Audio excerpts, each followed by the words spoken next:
Yo, what's going on guys? Arekkz here. Welcome back to another video for Monster Hunter Stories 2 and welcome to the ultimate beginner's guide to this game. If you guys are jumping into Stories for the very first time, maybe you played Stories 1, maybe you've never played it before and you are starting your Stories adventure anew, then this video should give you some handy tips, some things to keep in mind as you're sort of playing throughout the game and cover most of the basic systems so you can jump in and have a great time. So if you do enjoy this, a like would be super appreciated. As always, any questions, drop them down below.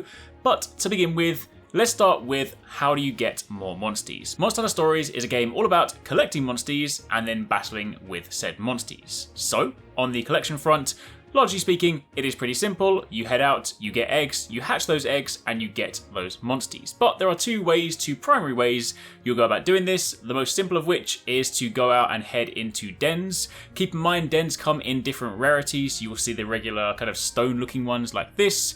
Sometimes you'll see gold dens. Later on, you may even see slightly different ones, but the rarer dens, of course, have a higher chance at getting better eggs. You go into your den, you go to the nest, you pick up an egg, and of course, you then take this back to the stable and you hatch it. Keep in mind, whilst collecting eggs, you want to pay attention to Naviru's descriptions. Basically, if you want a better egg that has a chance at better slots with better genes, invariably you're looking for something that is both heavy and also really stinky, like it reeks. You'll also sometimes notice there is a different sort of shine when you collect the egg. You may even get a rainbow shine, but basically this is the primary way you'll be going about getting your monsties. However, in the event you're trying to pursue something very particular, then you can also make monsters retreat. When you're battling a monster and it is almost dead, you want to throw a paintball. Doing so will basically increase the retreat chance. So upon defeating the monster, the chance for it to run away and run back to a den. Keep in mind the paintball only lasts for 3 turns, so make sure you use it towards the end of a battle to get the most out of it. Keep in mind that some monsters, this isn't enough. If you go into the Monsterpedia, take a look at the monster, it'll actually tell you what the retreat conditions are, or of course, how you can go about increasing the retreat rate. So sometimes you also need to break parts with certain weapons, things like that. But in doing so, once you've caused a monster to retreat, it will actually go back to a specifically spawned den. This is denoted not only on your map by a little green icon, but also by an egg above the den. In doing so, you can run back, the monster will be asleep at the nest, and if you gather at the pile, it will be a guaranteed egg of that monstie. So you can then use that as a means to pursue something very specific. Now, outside of that, as mentioned, this is a game where both you collect monsties and you battle them. So let's go over a few fundamental battle tips. First things first, combat in this game works around a standard attack triangle. Power beats technical, technical beats speed, speed beats power. Power is red, technical is green, speed is blue. At a very basic level, as you begin to sort of play throughout the game, you'll start to learn what typical attack types monsters will use, and of course you will then want to select the winning attack type so that when you go into head-to-head battles, you will win. Of course, keep in mind when monsters get enraged, they will sometimes change their attacking type, so you do need to sort of learn this as you go and adapt, and that is of course where swapping monsters and swapping attacks will come in.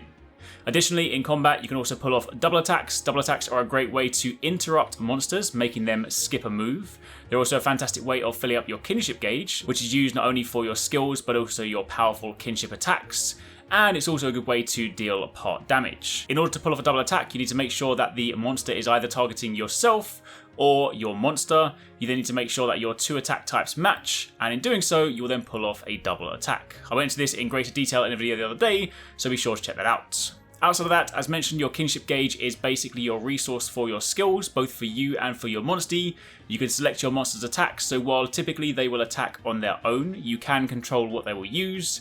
And of course, as you build up this gauge and you get to the max, you can then jump on the back of your monstie and pull off powerful kinship attacks. However, there are a couple more things worth noting. If you're riding on the back of your monstie, you cannot die. It is worth noting if there is a really powerful attack coming your way, if you get hit by a move that would otherwise have killed you, instead it will reduce your monstie down to 1 HP and knock you off, but it will save your life. It's also worth noting that the kinship ultimate attack will actually stop an enemy from attacking, so again, if there is a situation where a powerful attack is coming your way, using a kinship attack to basically make that monster skip a turn is also very useful. Then moving on from there to number 3, powering up your team using the RITE of Channeling. The RITE of Channeling is basically your way to move abilities between monsters. You can take abilities that a monster would not inherently have had and then move it onto a monster of your choosing.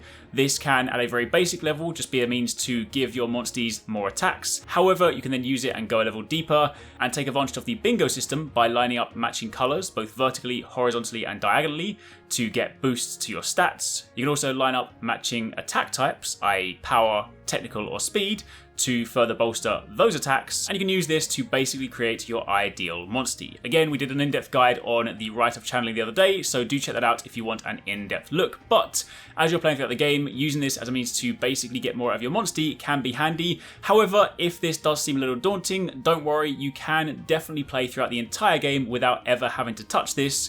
So if you just want to have a kind of chill experience, then feel free to not do much with this. You can just use it on a very basic level to just move abilities around. But do keep in mind, whichever monster you are taking ability from will be consumed. So keep that in mind. Then moving on from there, if you're trying to level up some monsties outside of your team a lot more efficiently, one of the ways you can do this is to go to expeditions. Later on in the game, you will unlock expeditions, which is basically, if you've played Monster Hunter games before, think of it as sort of sending out your cats to do things for you, only this time you're sending out your monsties. When you set up an expedition, you can choose between different types. There can be expeditions that are XP focused, that are focused on getting cool items, that are more balanced. But of course, if you're trying to level up fast, you want to put them into the XP expeditions because they will then come back and level up pretty quickly. However, on top of that, if you also want to level up quickly and you put something in your team, they will jump up levels very quickly. And if you go back to earlier, lower level areas, then when you go into fights that you would otherwise have just won very easily, you can also use the auto finish by holding down the 2 triggers to just automatically complete a battle, thus completing it very quickly. Now, outside of that, of course, another part of Monster Hunter, a staple, is of course armor and weapons.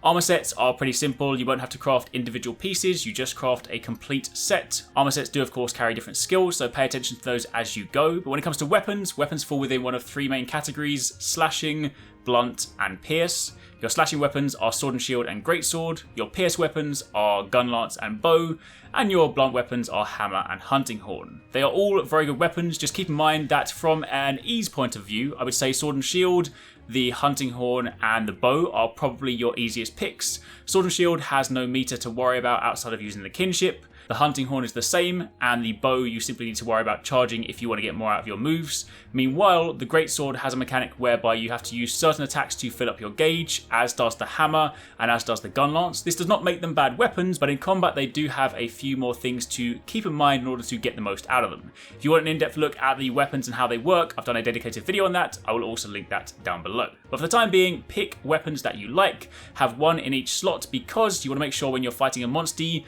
that you are using the strongest weapon type against them. If you attack a monstie and it then shines and you have an icon like this, it means the weapon is effective against them. Meanwhile, if it has a red cross through it, it means it is not very effective, and you should basically change weapon mid-fight.